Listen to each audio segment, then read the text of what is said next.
could sit, but is he going to learn that much behind Geno Smith? Probably not. Obviously, these are for Ty Simpson. I'm just talking about teams that need quarterbacks. Yeah, I'm going to sneeze.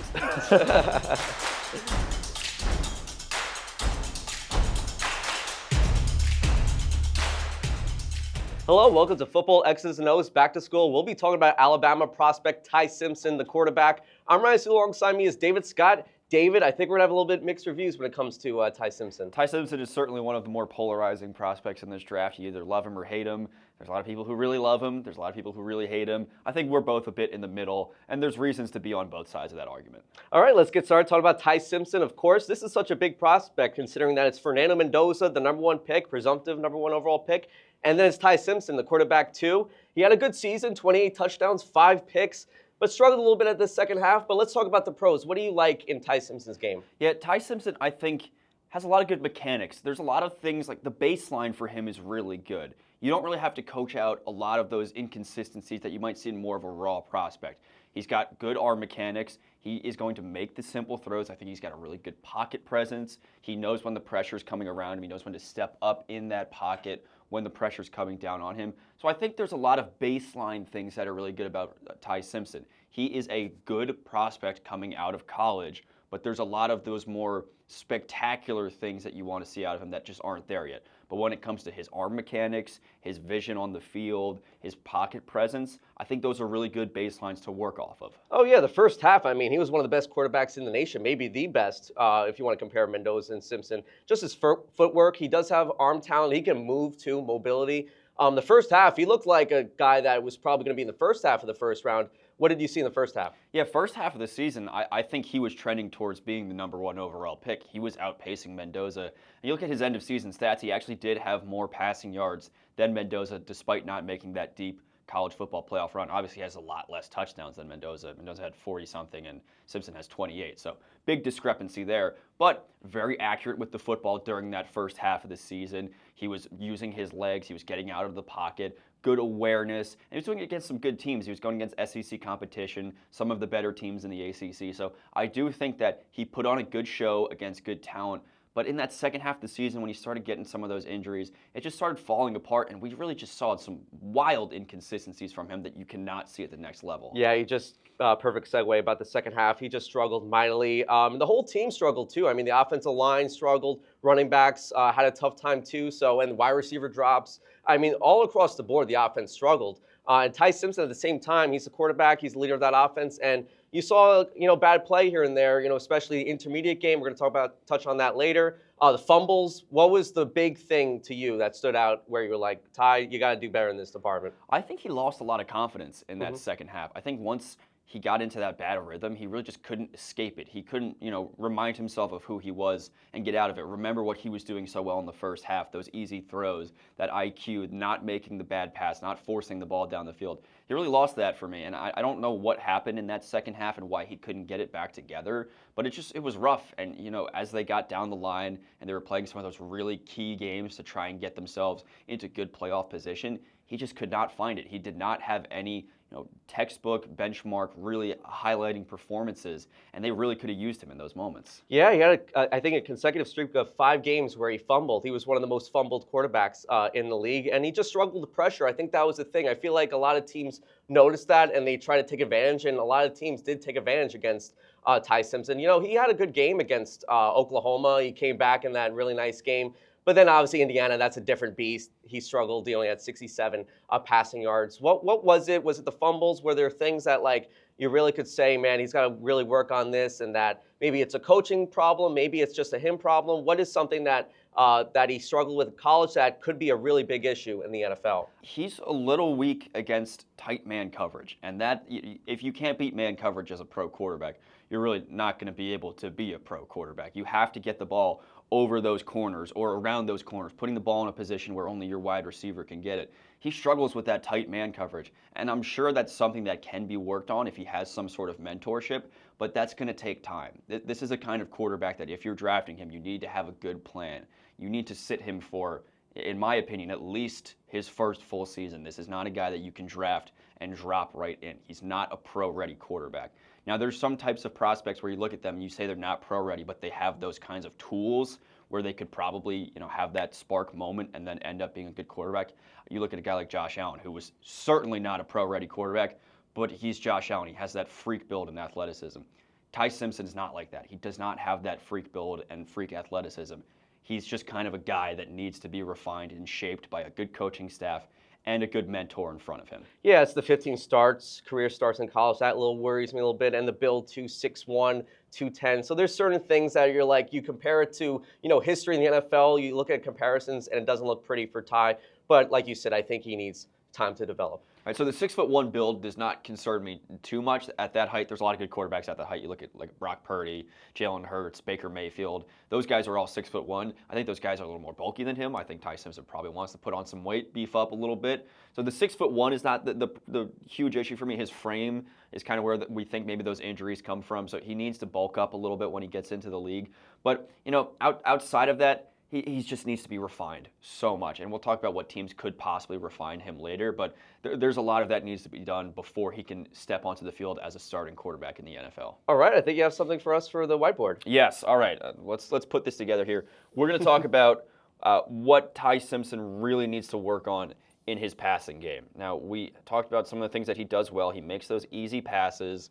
He's not going to have an issue getting to the middle of the field, getting his guys across the field, things like that. We're going to talk about where in the defense he's vulnerable. So this is kind of more of a highlight of what defenses could show against Ty Simpson rather than what he is going to do against those defenses. So there you go. How do I want to do this? Want to get the safeties out there? I want to do 2 safeties, and we're going to bring 3 guys and drop 2 linebackers. Yeah. So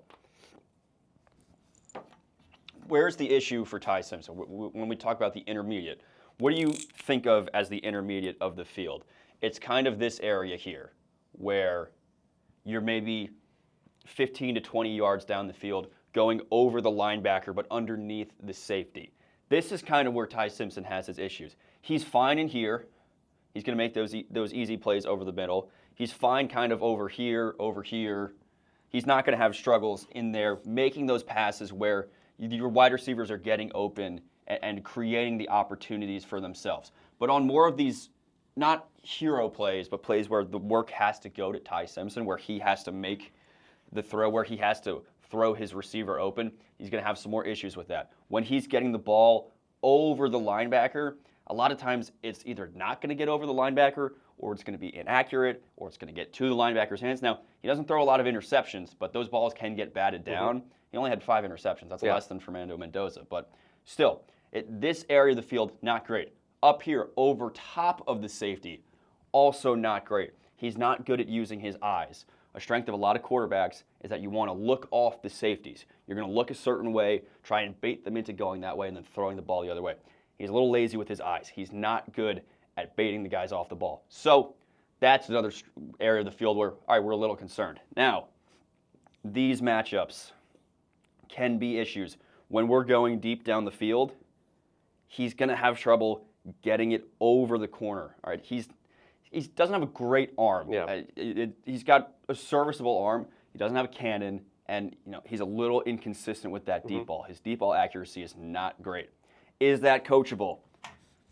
Yeah, I feel like there are more traits where you can say that's coachable. I feel like arm talent, I feel like there's a little, not too much room to improve. There's quarterbacks in the league who are successful without incredible arm talent. You look at a guy like Brock Purdy. That's a name that I'm going to keep bringing up because I think Brock Purdy is kind of maybe the ceiling of talent for Ty Simpson.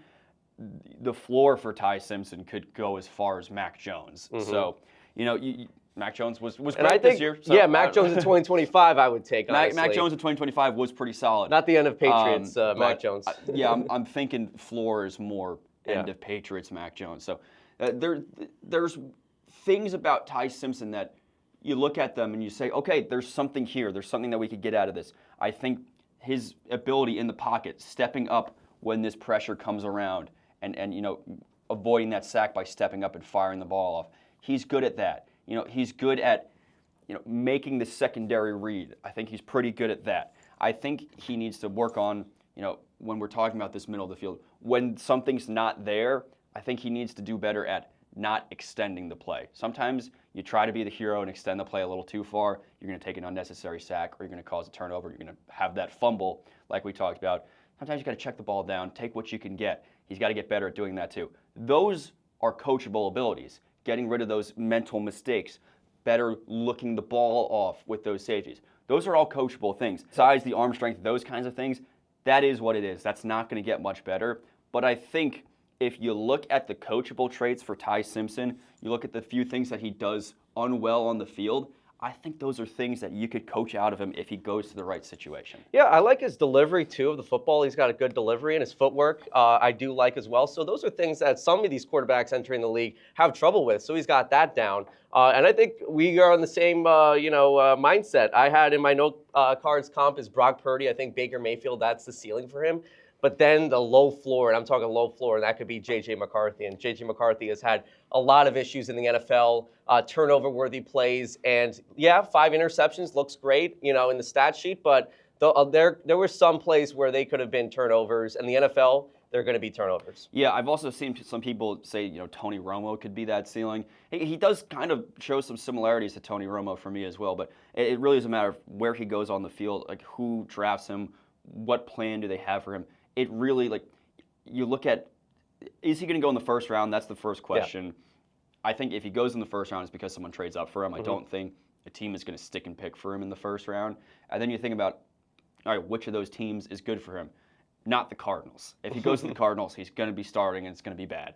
You don't want him there. You don't want him to go to the Jets. I just don't think that's the right spot for him yet. He could sit, but is he going to learn that much behind Geno Smith? Probably not. I look at a team like the Steelers only if the Steelers bring Aaron Rodgers back. Let him sit behind Aaron Rodgers for a year. I think that's great for him. The Rams, let him sit behind Matthew Stafford until Matthew Stafford's ready to call it a career.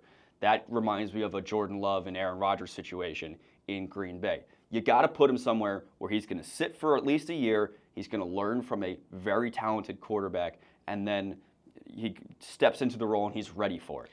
Yeah, the Pittsburgh Steelers, they're intriguing, number 21. I just feel like, again, they're stubborn. I feel like every year we say they're going to take a quarterback and they end up not doing it. I feel like a lot of people thought they were going to take either Shadur or, Jackson Dart. That ended up never happening. But I think once they get Aaron Rodgers, that's a possibility at 21. And then you mentioned the Los Angeles Rams. There's some, traction there just for the fact Matthew Stafford is old. He's probably going to play just one more year. I don't know about 2, but I think at least obviously 1 year. New York Jets, I think they got 2 first-round picks in the first round. They're not taking him most likely with the 16th pick. They have the number 33 pick, but I don't know. I still like a lot of best player available players at that range, maybe a cornerback over Ty Simpson. I think those 2 teams that you mentioned, the Arizona Cardinals, you said that's not a fit. I don't know. I mean, they don't have, obviously they're really early, number 2. They're obviously not taking them then. But you could just sit behind Jacoby Brissett. I think Brissett obviously has a veteran experience. You can maybe play him, week 10 or whatever. And the Cleveland Browns are a sneaky team too. I mentioned them. Obviously, these are for Ty Simpson. I'm just talking about teams that need quarterbacks, and there's really not that many teams if you think about it. So Shadur Sanders, people are penciling him at QB1, but I don't think it's 100% there. The big question is, when you look at the quarterbacks in this class that are not Fernando Mendoza. We know who Fernando Mendoza is. We know he's the number 1 pick. If you're not getting him, that sucks. And, Ty Simpson, is he a viable backup option if you don't get Fernando Mendoza? I don't know, because when you're looking at this draft class and then you look ahead to next year's draft class, I think a lot of teams are going to be a lot more comfortable just, putting 2026 as a wash and going into that 27 draft class because there's a lot of good quarterbacks in there. I think teams are going to be a lot more excited to pick quarterback throughout that first round. So, if you don't get Fernando Mendoza, which you're not, the Raiders are getting Fernando Mendoza. So when you don't get Fernando Mendoza, would you rather take a Ty Simpson and hope you can meld him into at least a Fernando Mendoza, or do you just go, all right, there's a better corner, there's a better wide receiver here. What would you rather do? I know for me, at least in the first round, absolutely I'm taking best player available. I'm not swinging on Ty Simpson. I just don't think he's that kind of prospect where I want to take him and hope. And then also, if I'm the Dolphins, the Browns, the Jets, all right, we're going to take our good players here. We're going to start building up our team, and then we're going to get to 27. And even if we're picking a little bit further down the board because we've gotten our team a bit better, there's going to be 5 quarterbacks probably in the first round of that draft. we're going to take one of those guys instead. So Simpson, good player, coachable player, guy that could become a plus starter. It's got to be the perfect situation. Definitely. I think Rams Steelers, they make the most sense. You have a veteran quarterback, Hall of Fame type quarterbacks. You have him penciled in as QB2 and you work it and you develop it and you hope it works out the next year. Teams like the Jets, my Jets, I just think look to 2027. Like you have no rush to get a quarterback. You have Geno, get another veteran in that quarterback room and think about 2027. And for your Dolphins, same thing. You got Malik Willis, even Quinn you have in that QB room who actually looked okay last year.